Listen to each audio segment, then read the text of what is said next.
بسم الله الرحمن الرحيم.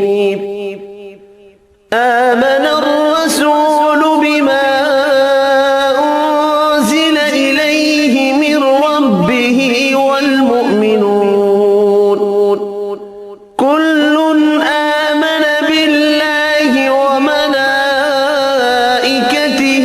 وكتبه ورسله لا نفرق بين أحد من رسله وقالوا سمعنا وأطعنا غفرانك ربنا وإليك المصير.